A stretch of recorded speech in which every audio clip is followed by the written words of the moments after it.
So, what's up? I am in the process of moving, so I'm going to be walking around while I record this, moving things around. Um, so, I'm about to do a little bit of traveling. I am waiting on an email for confirmation of purchase of tickets heading to Wisconsin, which is directly above Illinois. And I did a little bit of research because I am a pro gunner, one of those violent crazies that really just wants to kill people for no reason. But anyway, beyond that, um, found out while researching this, I did a quick count. There are 17 states out of 50. That's not too far off from half. um, 17 states in which, as far as I'm aware, I am completely not legally able to carry any of my personal firearms, concealed or otherwise. So basically, what you're telling me is if I want to be an armed American citizen, as legal as they come, I can't go to almost half of my country. I know the argument is, well, I'm not saying you can't go, you just can't do this thing that is important to you. It's like saying, hey, you're a vegetarian, well, if you go to these states, you have to eat meat. It's messed up. It's not something you want to do. That's how I feel about it. I'm gonna grab some of this shit. So, just wanted to voice a little bit of an opinion on that. I believe in constitutional carry, and the reason why I believe in constitutional carry is because if you pass a background check to legally acquire a firearm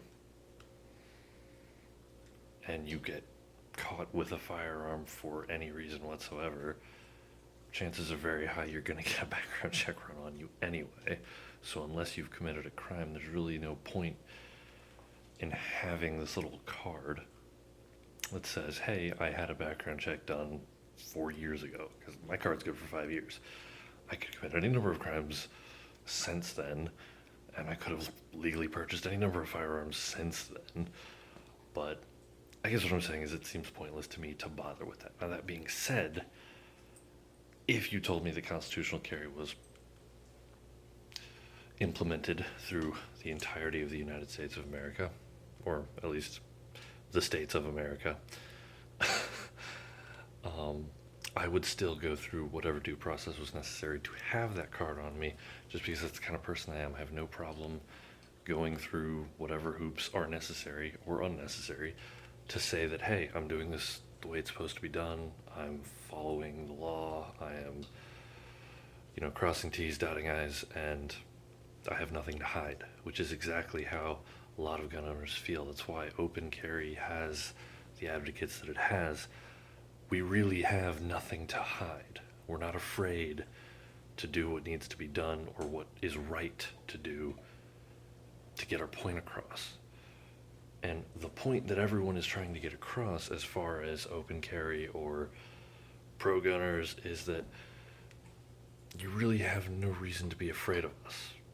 Because if you're afraid of us, it means you expect us to do something wrong, which we have more proof than you do that we haven't done anything wrong. We had to go through the background check every time we decided to buy a weapon. We had to go through the background check every single time. Every single one of us that has gotten our carry permit. Some states it's renewed annually, and you go through another check when you do that, I think. Like I said, in Georgia, I paid, I think, $80 for 5 years. I think it's a little bit ridiculous, but it's convenient, so I'm not going to complain. But it's just the divided states of America, if you ask me, and that's a sad thing because I would like to take pride in this country, but it's getting harder and harder to do.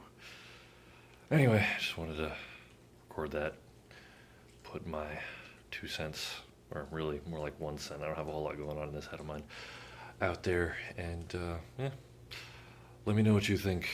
Are we all secretly terrorists? Sometimes I feel like a terrorist, the way people look at me. Maybe it's the beard. I do look kind of weird with it. Yeah, whatever.